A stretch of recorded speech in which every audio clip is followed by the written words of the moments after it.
What's up, guys? I hope you are doing super well. Welcome to my house. This is my house. So welcome to my humble abode. Um, yeah, it's just super awesome that we are meeting in this way, that we're getting to meet and connect with you guys in this space. It's just super awesome and super encouraging to see what God can do through any way, not necessarily at church or shaking hands or hugging, because Corona. But yeah, like it's just super awesome to be with you guys here every day.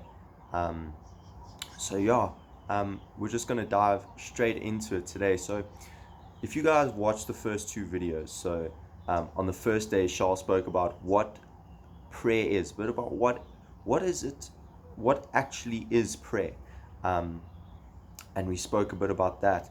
Then yesterday, Wes spoke about what comes from prayer and what do we get from prayer. But today we're going to be speaking about when should we pray. We often look at what is prayer and what do we get and what does it mean, and but when should we pray? So we're going to be working in the book of First Thessalonians. We're going to be in chapter 5, and it's just one verse today. It's verse 17, and it says these two words. It says, pray constantly.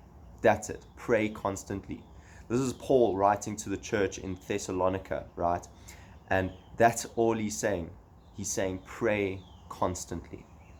Now, when that comes to mind, you think of, okay, how does that work? How can I be praying constantly?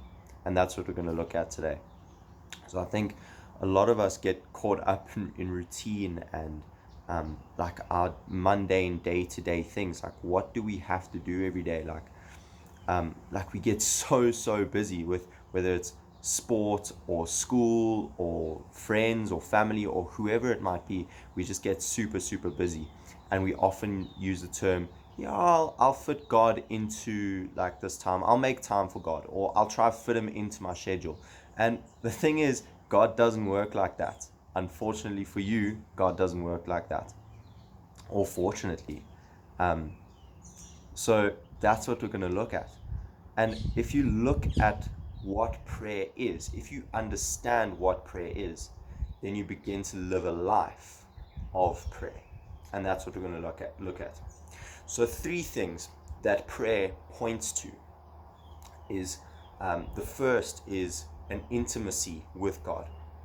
You see, prayer entices an intimacy or having an intimate relationship with God.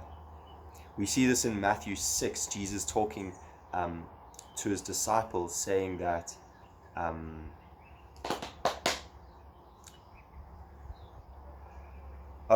when you go and pray, don't be like the hypocrites. Don't be like the people who go out and pray in the streets for everyone to see them so that they can see that they're praying. Don't be like those people, but rather go behind a closed door. Close yourself off from the rest of the world, from the noise of the world, and pray to your Father in heaven, is what Jesus says. And it's just so beautiful.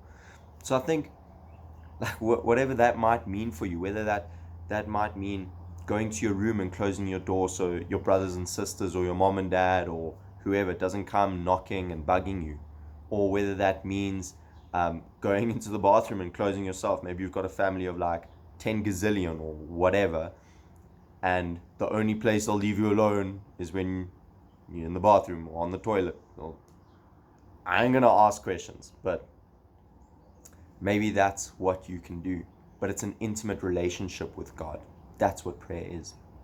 The second thing is knowing God. From prayer, you come to know God in a deeper way. So what that means is that you are spending time with him. You are getting to know him more in that. Think about this. If Charles and his wife never talk, do you think they would have been married for like 150 years or however old Charles is? No, I'm kidding. But that's the point. You can't have a relationship with someone if you don't spend time with them, if you don't talk to them. So how can you have a relationship with God if you're not talking to him? You have to talk to him. The third thing is seeking God. Now, what does this word seeking mean? What does it mean to seek God? How can we seek God? Now, you see, again, in coming to God and knowing Him and understanding who He is, then we understand that He is everywhere, that He is anywhere at any time. He's not like you go to Home Affairs or you go to a teacher's, like you have to make an appointment to go see a teacher, or go to Home Affairs and, oh, sorry, the system's down. Like, no, you can go to God anytime you want, any place you want, anywhere you are. God is there with you, right beside you. Again, in Matthew 6, Jesus is saying that God cares for the birds of the sky, and he provides for them, so He will provide for you. But if you seek first His kingdom and His righteousness, so seek God. So those three things are and having an intimate relationship with God, knowing God, and seeking God. You see, when we come to understand what prayer is, and when we understand that prayer isn't an activity, but it's a way of life, then we begin to live a life of prayer. I want to encourage you guys today to live a life of prayer, one day at a time, just one day at a time. That means just seeking God, seeking His direction, seeking clarity in things. Just seek God. Live a life of prayer. I want to encourage you guys in that. There's going to be some questions up. The first one is, when or how often do you pray? The second one is, what do you understand by the term pray constantly? And the third one is, what practical things can you do to pray more? Whether it's a hairband on your wrist, and whenever you see it you pray, or whether every time Liverpool scores a goal, which is a lot, you pray, or whatever it might be. What practical thing can you do to pray more? Guys, it's been so awesome spending this time with you. We're going to see you today at 2:30 for another Q&A. See you guys then. Peace out.